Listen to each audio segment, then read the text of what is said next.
Kemudian kita lihat bagaimana sikap waraknya Abu Bakar ini. Wara ini adalah sikap kita di mana berhati-hati dari segala bentuk yang haram. Kira-kira ada potensi haram, dia berhati-hati. Dan segala bentuk potensi dosa, kemaksiatan dia tinggalkan. Kalau kita bahasakan juga yang syubhat nih, yang nggak jelas antara halal dan haram nih, dia tinggalkan karena Allah. Ya, dia takut kepada Allah. Ya, maka dia tinggalkan. Sebagaimana contoh wara itu, sebagaimana contoh daripada Imam Nawawi ya. Suatu ketika Imam Nawawi mendengarkan berita bahwasanya tetangganya kehilangan kambing. Sehingga Imam Nawawi 1 bulan beliau tidak beli kambing. Karena dia takut nanti kalau dia beli kambing, terbeli kambing saudaranya yang kehilangan ataupun yang dicuri tadi. Jadi dia tahu pencurian itu kan haram, suatu yang haram. Ya. Jadi dia takut, meskipun kan kalau kita tahu kan banyak gitu kan, kambing-kambing banyak di pasar itu. Sehingga dia sangat hati-hati ya, kan nggak tahu nanti terbeli pula kambing saudaranya. Dia takut dosa, dia takut itu makan barang haram ya. Jadi sehingga Imam Nawawi nggak beli kambing selama 1 bulan ya, karena dia takut nanti kalau dia beli terkena kambing saudaranya. Meskipun kalau kita tahu yang namanya kambing kan banyak, kita kan nggak tahu dari mana asal kambing itu. Yang jelas ketika kita beli sudah halal ya kan. Tapi karena waraknya beliau ingin menjaga supaya nggak masuk ini barang-barang haram ataupun makanan-makanan haram ke dalam tubuh beliau ini. Kan dijaga sekali. Dan waraknya Abu Bakar ini pernah suatu ketika, yang ini riwayat yang sahih ya, sebagaimana yang dinukilkan oleh Imam Bukhari, di mana suatu ketika yang namanya Abu Bakar memiliki seorang budak, di mana budaknya kebetulan menghidangkan makanan untuk dimakan bersama-sama ya. Jadi hidangkan makanan. Ya, kebetulan Abu Bakar pun ada di sana dan Abu Bakar pun mencicipi makanan. Baru sedikit dia cicipi makanan tersebut. Sehingga ketika Abu Bakar sedang mencicipi makanan tersebut, budaknya pun berkata, "Wahai Abu Bakar, apakah engkau tahu ini dari mana makanan ini aku dapatkan?" Tentunya Abu Bakar tidak tahu. Ya, saya tidak tahu. Kemudian budaknya menjelaskan bahwasanya, "Wahai Abu Bakar, engkau tahu tadi saya dalam ketika melewati suatu kaum itu, ya kaum tersebut adalah kaum jahiliyah, mereka bukan orang Islam, ya. Dan pada saat saya melewati mereka, saya pura-pura ini jadi dukun, ya. Seolah saya tahu sesuatu, saya menerka mereka di hadapan mereka, sehingga akhirnya mereka pun percaya. Dan mereka mengikuti omongan saya. Mereka percayalah, tebak-tebak nih, ramalan, nah. Akhirnya mereka percaya dan mereka pun menghadiahkan ini untuk saya, makanan yang kita konsumsi. Ketika mendengarkan itu, saking kaget bahkan paniknya Abu Bakar itu, beliau langsung mengorek-ngorek nih. Gimana cara makanan yang sudah dikonsumsi tadi, yang sudah dimakan tadi keluar lagi. Dia korek-korek terus sampai bisa termuntahkan kembali. Dia Abu Bakar menginginkan ini makanan yang sudah dimakan ini termuntahkan kembali sehingga keluar semuanya.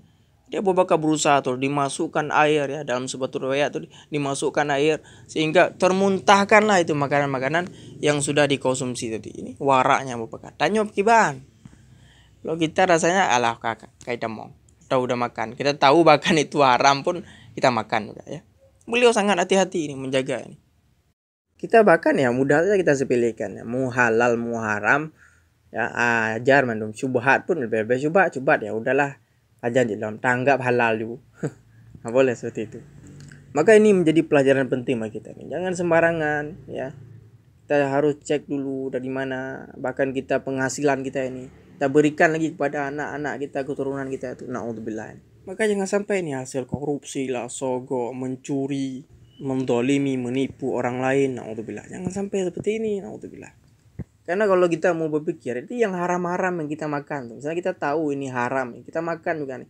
Nanti jadi penyakit juga ujung-ujung. Ujung-ujungnya kita masukkan berapa, keluar berapa nanti. Mungkin kita dapat 50 juta ya, kita konsumsi 50 juta. Nanti keluarnya ketika sakit 1 juta. Ya. Karena badan kita ini ketika kita biasakan dengan suatu makanan yang haram, itulah tuh nanti jadi penyakit.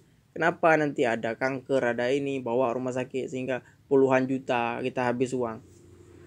Bahkan mungkin barang haram yang kita masukkan, yang kita konsumsi cuma 1 juta.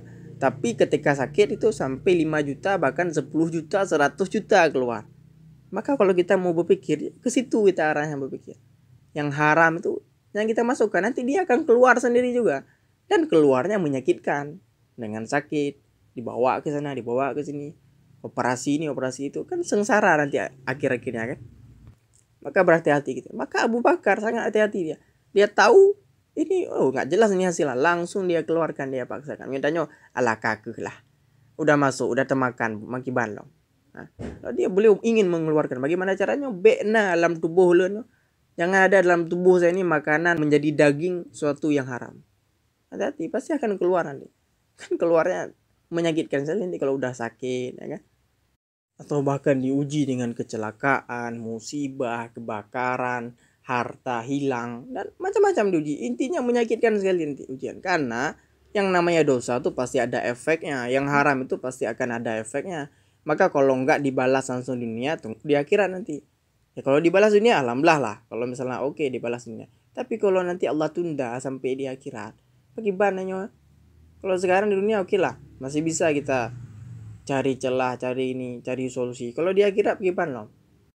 Karena kalau sudah di akhirat dua saja. Kalau enggak kebahagiaan, kesengsaraan, dua saja tuh. Ya, kalau kebahagiaan alhamdulillah. Kalau bukan kebahagiaan, kesengsaraan.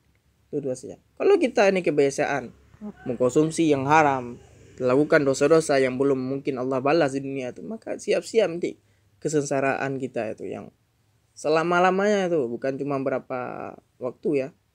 Mana akhirat yang kekal abadi selamanya. Hati-hati kita. Kemudian juga pernah suatu ketika, dan kami rasa pembahasan ini juga menjadi bantahan nih, khususnya bagi orang-orang Syiah. Yang mereka orang-orang Syiah ini seolah-olah sangat membenci, bahkan seperti anti sekali dengan sahabat yang mulia sebagaimana Abu Bakar, Umar, dan Utsman. Anti sekali mereka. Maka ini statement ini juga menjadi bantahan telak bagi orang Syiah, di mana Abdullah bin Sabah ini seorang yang beragama Yahudi. Dia menyamar pura-pura masuk Islam, ingin menyebarkan fitnah. Abu Bakar, Umar, dan Utsman merebut khilafahnya Ali. Hingga terdengar di telinganya Ali, sehingga ditangkaplah ini si Abdullah bin Sabah ini. Kemudian dia dinasihati oleh Ali, bertaubatlah kamu. Dan kalau kamu tidak bertobat, maka saya akan cambuk kamu. Karena tidak ada yang lebih baik daripada mereka. Maka barang siapa yang mengatakan aku ini Ali lebih baik daripada Abu Bakar, Umar, dan Utsman, maka aku akan cambuk dia. Kemudian ternyata Abdullah bin Sabah ini bersikeras, dia mengatakan bahwasanya Ali itu lebih baik daripada mereka. Lebih baik, katanya Ali lebih baik daripada Abu Bakar, Umar, dan Utsman. Maka kata Ali, kalau kamu tidak mau bertobat, maka akan aku cambuk kamu. Dan kalau kamu memaksakan lagi, maka akan aku bunuh kamu, kata Ali. Namun ternyata Abdullah bin Sabah ini bersikeras, dia keras kepala. Dia langsung mengulang-ulang lagi mengatakan bahwasanya Ali itu lebih baik daripada Abu Bakar, Umar, dan Utsman. Dan dia juga mengatakan, kalau kamu bunuh saya, kata si Abdullah bin Sabah ini kepada Ali, kalau kamu bunuh saya berarti kamu adalah Tuhan. Dan singkat cerita, karena Abdullah bin Sabah ini mengulang-ulang perkataan itu, dan dia pun tidak mau bertobat, akhirnya Ali pun membunuh dia. Namun anehnya orang-orang Syiah di masa sekarang itu dibangun itu kuburannya Abdullah bin Sabah, ya. Seakan dia tokoh yang paling berjasa kepada Islam. Naudzubillah. Ya bangun sehingga orang Syiah tawaf. Mereka tawaf itu di kuburannya, mereka berdoa, bahkan bertawasul mereka di kuburannya Abdullah bin Sabah. Juga termasuk juga Abu Lulu. Ya, Abu Lulu ini yang membunuh Umar. Begitu juga diagungkan oleh orang Syiah, dibangunkan kuburannya, ditinggikan kuburannya, mereka berdoa, mereka tawaf di sana. Naudzubillah, ini bagaimana ini orang-orang Syiah? Mereka lakukan itu padahal jelas ini Abdullah bin Sabah orang Yahudi yang memang dia seperti misionaris yang ya menyamar menjadi seolah-olah orang Islam yang ingin menyebarkan fitnah. Juga Abu Lulu yang membunuh Umar bin Khattab. Ya, masa diagungkan oleh orang Syiah nih? Bahkan ini Abu Lulu ini dibuatkan masjid oleh orang-orang Syiah ya di Iran sana ya. Mereka berdoa, yang bahkan doa mereka itu isinya tuh apa doanya tuh? Mereka mengatakan, ya Allah bangkitkan kami dengan Abu Lulu. Lihat, Abu Lulu itu tokoh yang membunuh Umar bin Khattab. Maka bagaimana kita mau dibangkitkan dengan mereka yang jazilahnya sonokar? Gimana cara kita mau dibangkitkan bersama orang-orang yang isi neraka, yang dijamin oleh Allah masuk neraka tuh? Karena kenapa? Mereka memusuhi sahabat Nabi yang mulia. Mereka memusuhi Abu Bakar, Umar bin Khattab, dan Utsman bin Affan. Hingga mereka membuatkan sendal itu yang bertulisan Abu Bakar, Umar, Utsman dipijak-pijak oleh mereka itu. Na'udzubillah orang Syiah ini. Padahal kalau mereka bisa berpikir lagi, bagaimana mereka menokohkan ini Abdullah bin Sabah Abu Lu'lu ini dibandingkan dengan sahabat Nabi yang mulia Abu Bakar saja. Dengan Abu Bakar bagaimana kalau kita sandingkan antara Abu Lu'lu atau Abdullah bin Sabah dengan Abu Bakar, bagaimana? Siapa ini Abdullah bin Sabah ini? Siapa ini Abu Lu'lu ini? Ya, jelas Abu Bakar itu sahabat Nabi yang mulia yang selalu mendampingi Nabi, bahkan yang mendapatkan gelar Siddiq, yang membenarkan semuanya perkataan Nabi. Kita bandingkan dengan orang-orang laknatullah ini sebagaimana Abu Lu'lu, Abdullah bin Sabah. Tapi begitulah pemikiran oleh Syiah itu. Sehingga ditokohkan, dihebat-hebatkan seolah-olah nih Abdullah bin Sabah ini ataupun Abu Lu'lu ini orang yang berjasa pada Islam ini. Padahal itu dipegat aja. Mereka laknatullah itu. Ya. Bahkan ini yang dibela oleh orang Syiah. Maka yang kemumang Pak Syiah. Jelas-jelas nih sahabat Nabi yang mulia. Abu Bakar, Umar bin Khattab, siapa beliau? Ya.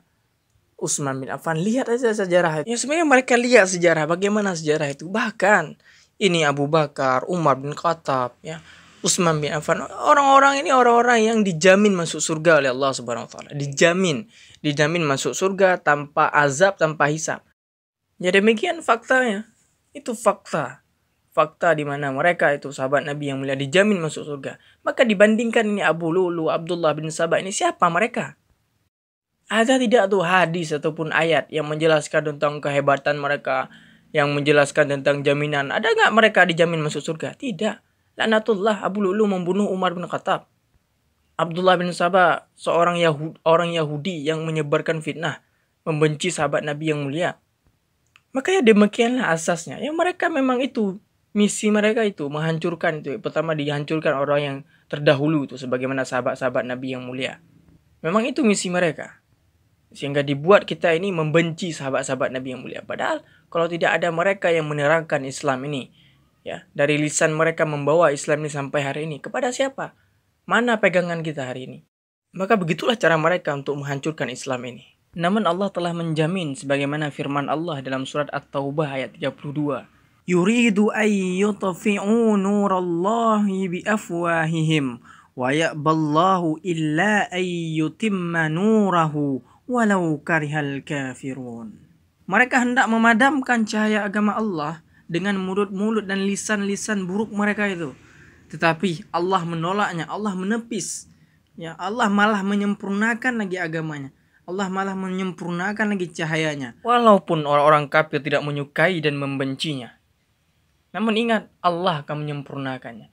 Jadi bagaimanapun upaya mereka hinakan, mereka katakan ini sesat, mereka katakan ya sahabat Nabi kafir dan lain sebagainya. Mereka hinakan sahabat-sahabat Nabi yang mulia yang telah memperjuangkan agama Islam ini sampai kita rasakan pada saat ini. Tapi apa yang mereka fitnah, apa yang mereka lakukan, apapun mereka, berbagai macam cara mereka lakukan untuk melenyapkan Islam ini.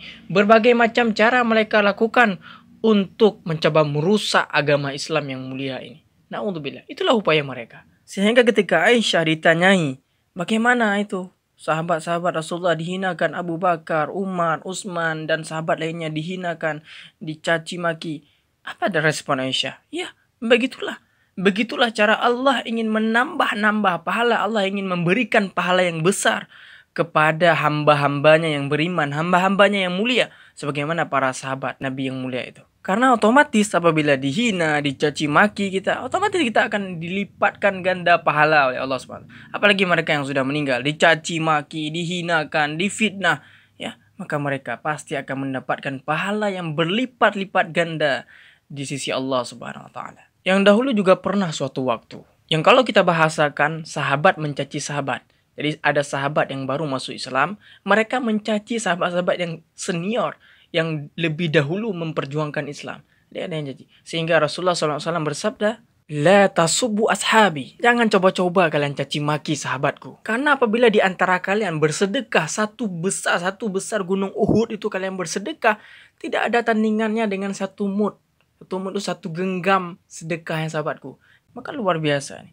Kita lihat bagaimana kiprahnya para sahabat mulia di awal-awal Islam dahulu. Bagaimana mereka berjuang. Dan cukuplah nasihat daripada Imam Syafi'i ketika murid-muridnya bertanya kepada beliau, bagaimana menurutmu wahai Imam, ketika terjadinya perseteruan di antara Ali bin Abi Thalib dan Muawiyah, dan sahabat ya berseteru dengan sahabat yang lain, atau kalau kita bahasakan itu bermusuhan dengan sahabat lain, bagaimana tanggapanmu wahai Imam?